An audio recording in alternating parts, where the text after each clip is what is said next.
I am Odin Linardatou, and I have the pleasure to host in this podcast Marc Pierini, Senior Fellow at Carnegie Europe and former EU Ambassador and Head of Delegation to Turkey. Thank you very much for having this discussion with me in these hectic times, Ambassador, because times are very hectic. And sometimes I have the feeling if I dare say the certainty, that the world is coming upside down, is upside down. You are right. The number of uncertainties that we are facing as Europeans in the beginning of 2025 is gigantic and diverse origins to these changes. One, of course, major one for Europe, and certainly a very big one for me personally, for my generation, is the return of war to European continent. That's a very big thing, and it's a very dangerous thing in the sense that it is the return to an imperial outlook for the Russian leadership, whereas for 80 years, Europe has been building mechanism, the European Community initially with the Schuman Declaration of 1950, but also NATO and other things, that was based and is still based on the never again principle. Okay, but now it looks in retrospect as if we've lived through what some people have called the enchanted parenthesis. No major European war for close to 8 decades. After all, we are returning to a situation which was pretty normal for European history for millennia, of course. But for my generation, my son's generation, my grandson's generation is new. and you can see the damage it does in the fact that a lot of people don't see yet the implications of war being back on European soil. And this has, of course, major social implications, major financial implications, and a major impact on the welfare state that Europe has built for itself. And do you believe that there can be peace, a kind of peace, between Russia and Ukraine as long as Vladimir Putin is head of Russia? And I'm asking that because I think all of us Europeans didn't understand what Vladimir Putin was. Germany, Angela Merkel were very, very wrong in how they handled Vladimir Putin. Yeah, it is quite apparent by now that nobody would believe until the speech in the Munich conference that it was taking a bad turn. But hopefully the economic hardship for Russia in this attitude will bring some limitations to Putin's ambition. We don't know, but we'll see.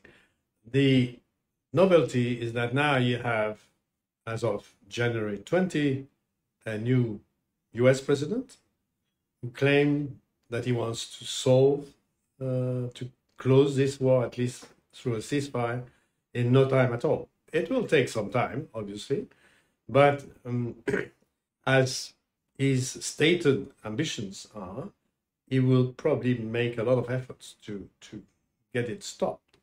What is important there is that it results in a formula that is workable for the Ukrainians who've lost so many lives, who've not done anything wrong, they've been invaded, but which also is workable for the security of Western Europe, EU and non-EU. And that is now the big uncertainty. We don't know what the Kremlin's intention is with the Baltic states, with Poland, with other countries. So we don't see that.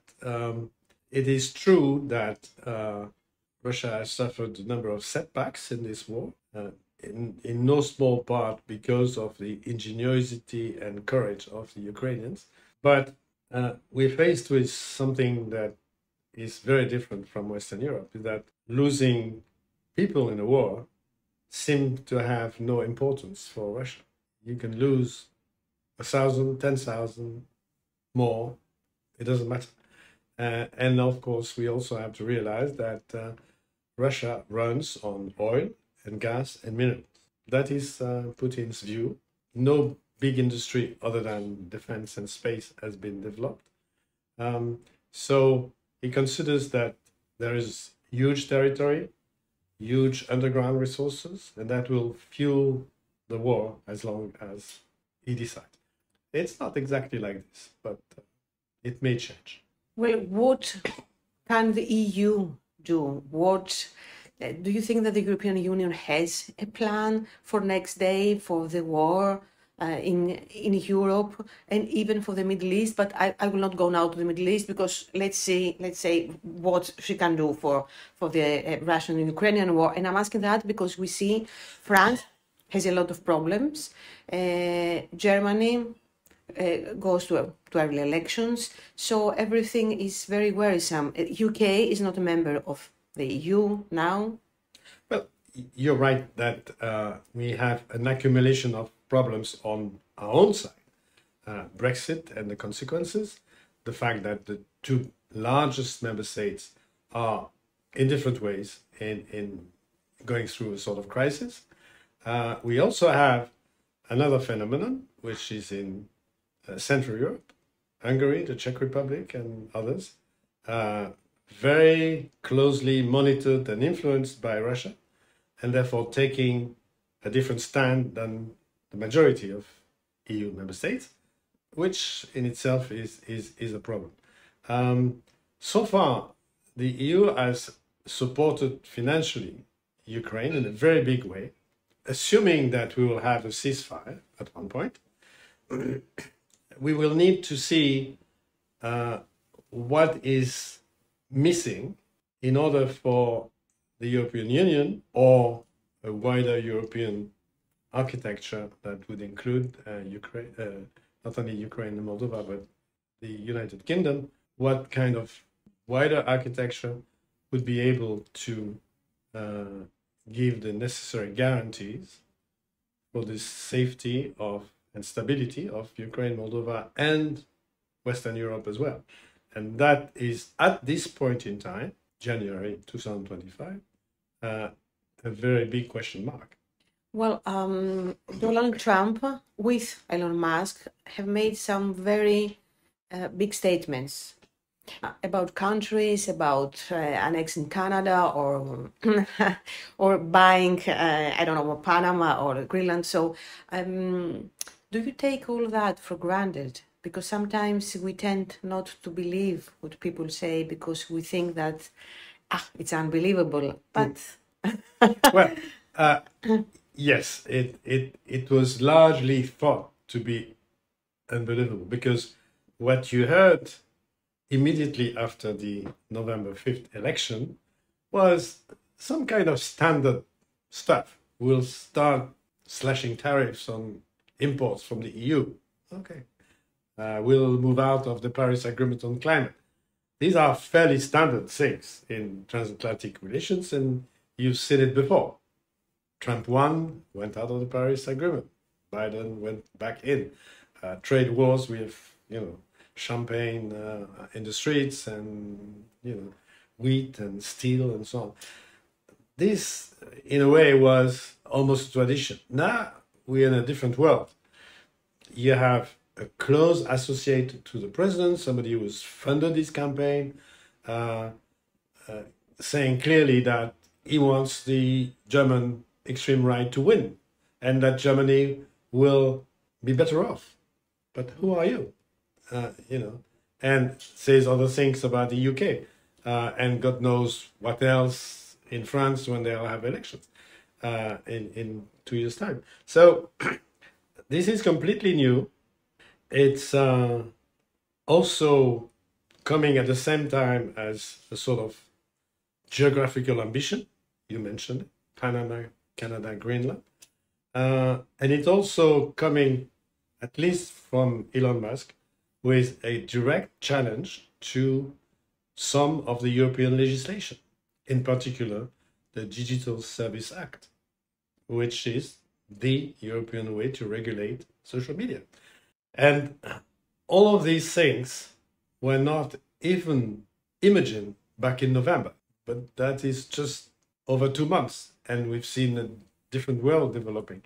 So I think we should let things, well, we should first be vigilant and monitor all these changes and positions, and two, see who is going to be the real team. Because some people have been nominated but may not be confirmed. We'll see. And the important element is to make the proper connections between European governments, EU and non-EU, and the new Trump administration.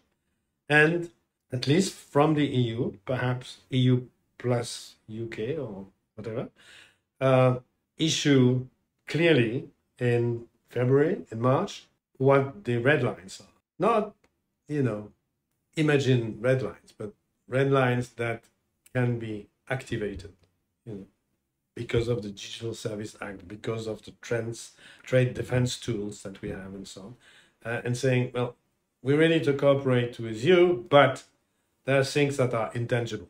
You took us on trade, we have countermeasures ready. We don't want that. That will be the consequence. Digital Service Act is something that has been passed with massive support from the European Parliament. So it's there, and it's there for you to abide with. Well, let's talk about Turkey. Was Turkey the biggest victor in the Syria war? The Turkish government seems to be very happy with the result. It's, of course, first the elimination of the Assad regime and the Alawite minority. It's a return of a Sunni form of power. It's not clear for us at the moment if the interim government in Damascus, when it transformed into a longer-term government on March 1st, if they will accept Turkish views. Sorry.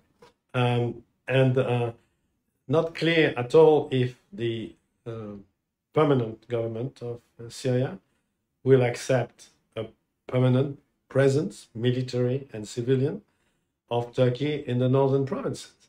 Will Trump accept that? Will he protect the Kurds there, you believe? We don't know yet.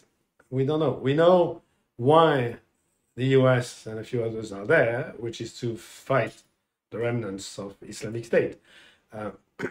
From a Turkish point of view, this is defending terrorists.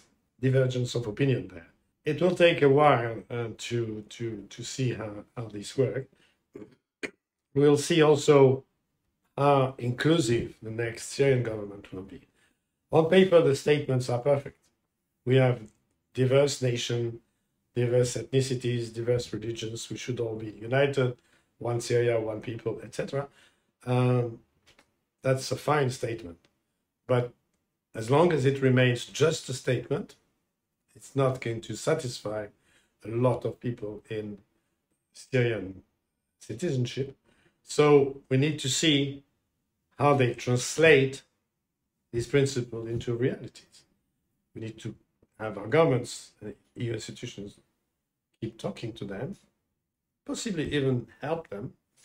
And we also need to have some sort of organized effort to help people come to closing this horrendous period, 54 years of dictatorship and 13 years of revolution. The crimes need to be documented, at least for people to know what has happened, to know where their loved ones are. So that is also a field where maybe the UN can help.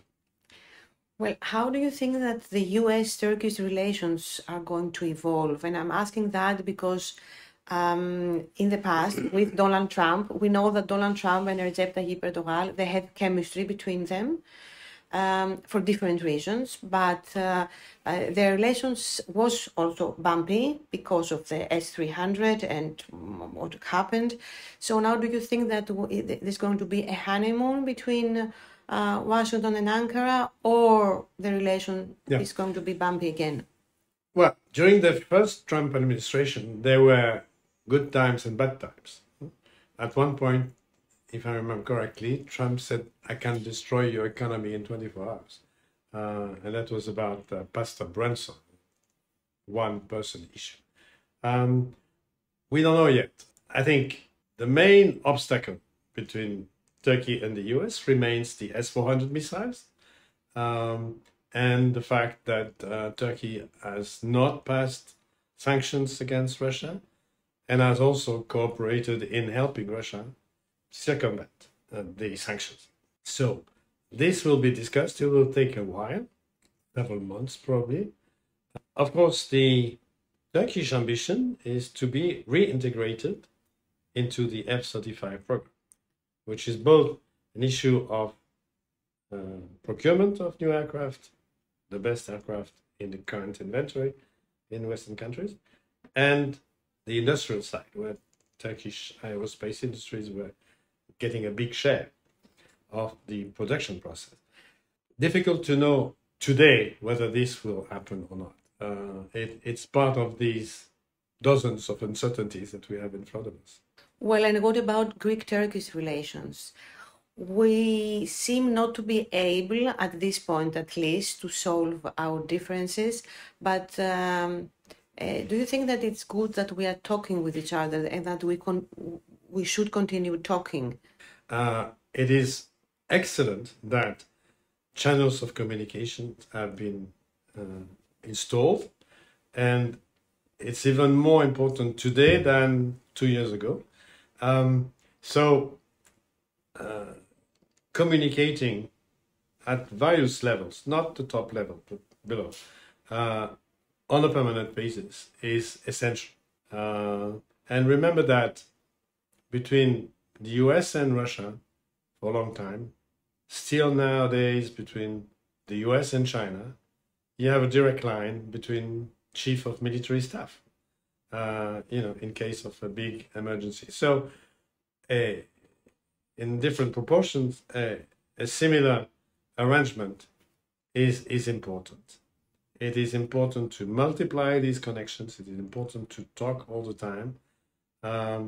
It will not in itself solve the big issues like, Mavi Vatan or fishing areas and drilling rights and so on. But it will help. It's of course not granted that it will last forever in a smooth way. It is difficult. But at least seen from outside, I have the feeling that there is an improvement in communication, and that is in itself a result. Of course, politicians cannot justify talking to the other side without some results. So we'll have to find some practical improvements. But it is, in my view, a good beginning. Thank you so much. Thank you for this discussion. Thank you. Thank you for having me.